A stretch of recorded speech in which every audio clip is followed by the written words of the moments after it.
Hello, it's me, Punchy.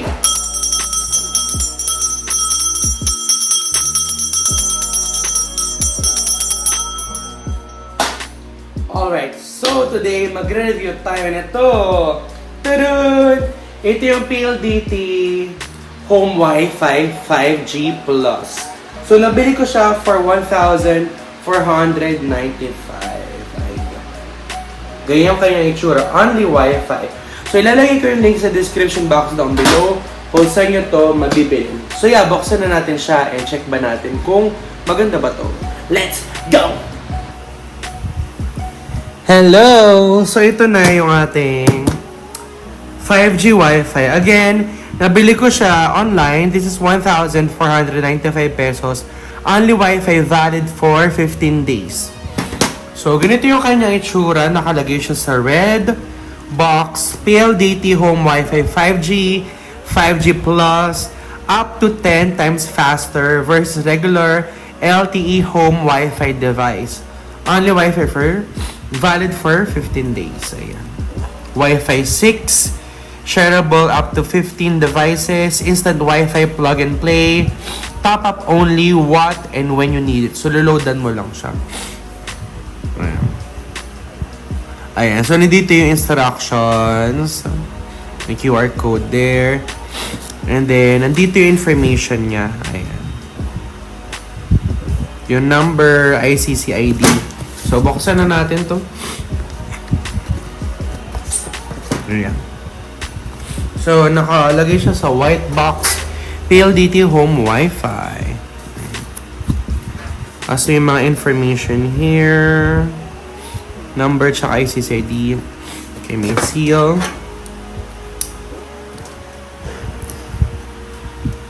Okay. Let's see.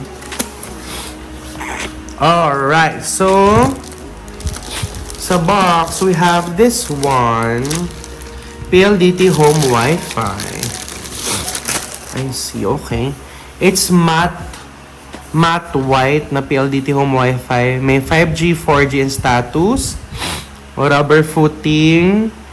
Nandito yung Wi-Fi name, model number, IMEI, NTC approved. Andyan yung number na rin, tsaka ICC ID. So if in case you lost the box, nandito yung information sa mismong likod.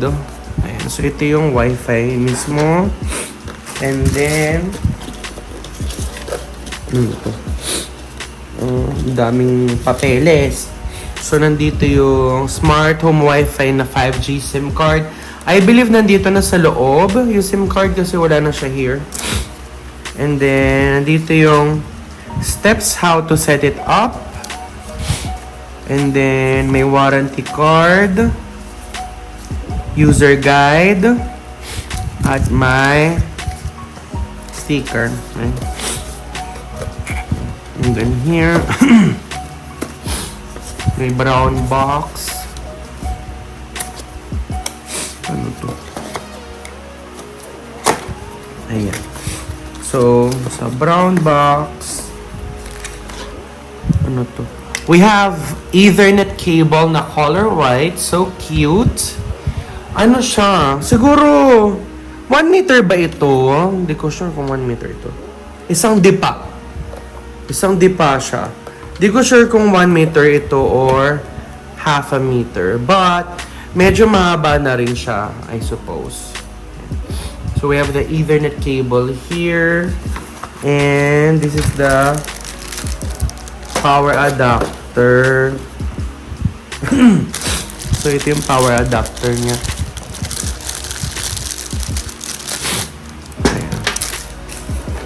So, ganito yung tsura ng power adapter.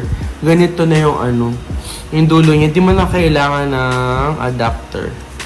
Yung sa may saksakan, ready to go na siya. And ito yung dulo. Standard siya na saksakan for Parang ganito rin sa speakers, di ba? Saksakan ng speakers. Let's see kung gaano kahaba. Let's see. Isang dipa rin siya. Magkasing sila, haba sila nitong cable na to. So we have this one. This is the PLDT Home Wi-Fi. And then, sa likod nito, nandito yung saksakan ng power adapter. And then, meron tayong lagayan dito saksakan nitong Ethernet. May maliit eh. Ewan ko para saan tong maliit na yun. Yung parang same siya nito. Ayan, oh. Ganyan. May maliit pa doon. Di ko alam kung tawag dyan para saan to. Ayan. So, yan. So, susubukan ko na siya yung setup. I-check natin kung gaano ba kalakas yung... Gaano ba siya kabilis. Ganar. Ayan. So, na-setup ko na siya. It's a struggle for me. Nahirapan ako. So, lalagyan na ako ng picture dyan kung paano nyo siya i-set up. I-picturean ko siya and then i-flash ko na lang sa screen. I-screenshot nyo na lang. So, the instructions will show right now. Ganun. So, kailangan mo munang i-set up ito. Kailangan mo mong i-register yung SIM card. Kailangan mo i-register muna yung SIM card para magamit mo ito. Ganun. Very, very nosebleed siya. Nakaka-lurky eh. Hindi ko carry. Die. So, again, this is 1,495 pesos. Ilalagay yung link sa description box down below. So, at the moment, kakasaksak ko lang sa kanya. Status right now is 4G because dito sa lugar namin, walang 5G.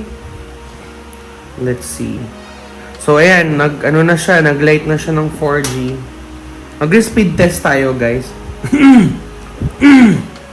So, ito na yung Wi-Fi ko. COS yung ginawa kong Wi-Fi name. Let's see.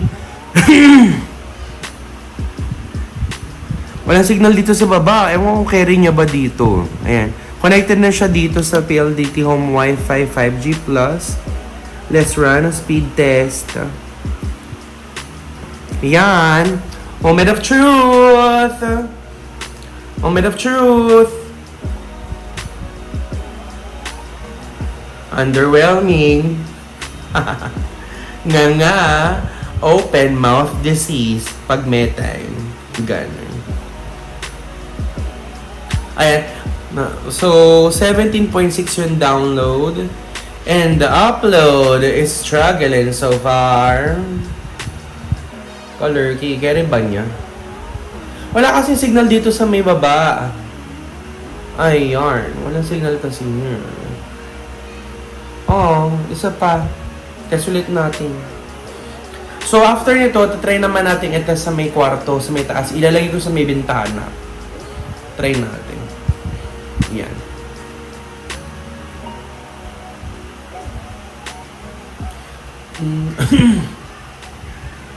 Let's see.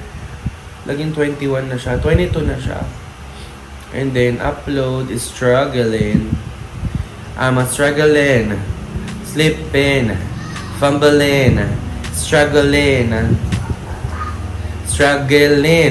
So, download 22 Mbps, upload 2.37 Mbps. So, again, this is sa may sala. Totally walang signal dito ng smart, guys. Kapag may tumatawag dito sa loob ng bahay namin, kailangan ko lumabas. However, nakakasagap siya ng signal, which is kinda check. So, yung check is kalating check lang. So, gagawin ko yung sakit ako, isalpak natin siya sa may bintana. Okay? Hello, so nandito na ako sa kwarto ko at ito ang ating bintana at ito na ang PLDT Home Wi-Fi. Nilagay ko sa may bintana. Tingnan natin kung carry ba niya. So again, nakakonect na ako sa Wi-Fi network. Ang pangalan ng Wi-Fi natin is COS. Ayan. Loading pa siya. Tingnan natin kung carry ba. Ayan, nag-check na siya. Moment of truth, we are... So, may bintana. So, speed test tayo, ha? Let's test it out! Nothing. Ah, ah. 69.70.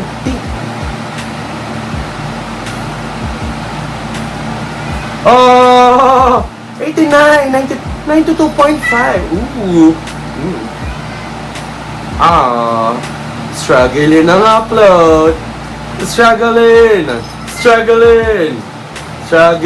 ang upload ni PLDT Home Wi-Fi. 0.59 yung upload. Let's try again. Let's give it one more try.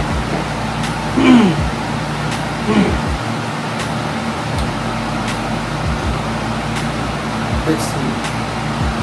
32 na lang siya.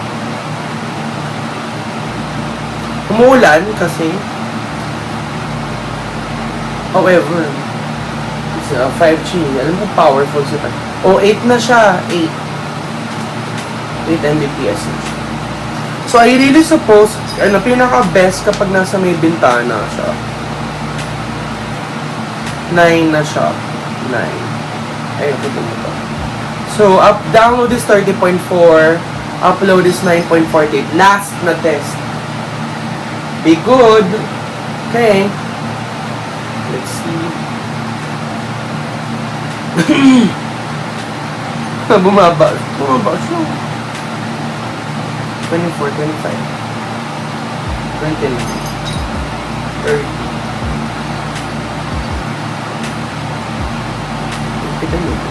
30.7 download. Upload is around 8. 7, 8.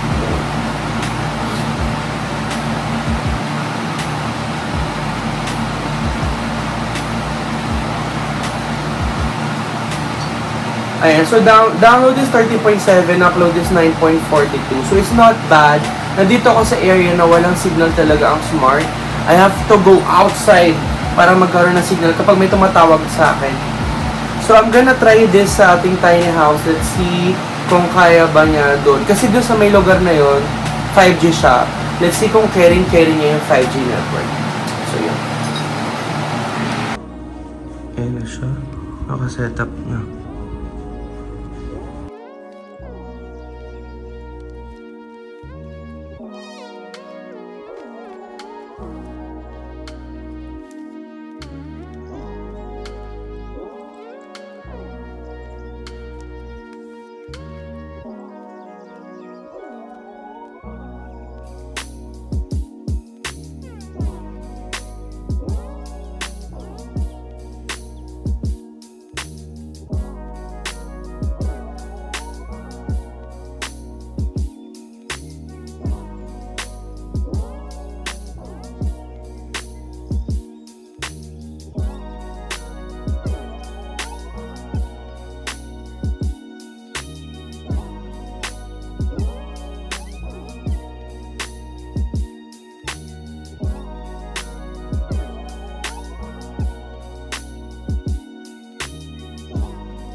Ayun, so tapos na natin i-review, i-unbox, and i-check yung performance nitong PLDT Home Wi-Fi 5G Plus. So again, ilalagay ko yung link sa description box down below kung saan nyo ito mabibili. But so far so good, I really love this one because magaan lang siya, very very compact. You just plug and play, isaksak mo lang siya, gagana na siya. Make sure na lalagay nyo lang siya. Number one, make sure na i-activate yung SIM card, i-register yung SIM card, and make sure meron siyang plan or bumili kayo ng load para gumana yung kanyang internet. And so far so good, naglalaro ko ng Fortnite at wala ang lag. Hindi siya naglalag. Nandito ako sa kwarto ko, may na smart signal but nakakapaglaro ka ng Fortnite. Unfortunately, walang signal dito sa kwarto ko. However, to sa ating tiny house, it has 5G. Hindi ko lang siya na-test for work talaga, but so far so good. The internet speed is very, very promising. So, again, thank you so much for watching my vlog, guys. If you're interested, check out nyo na to and have a great day. Bye-bye!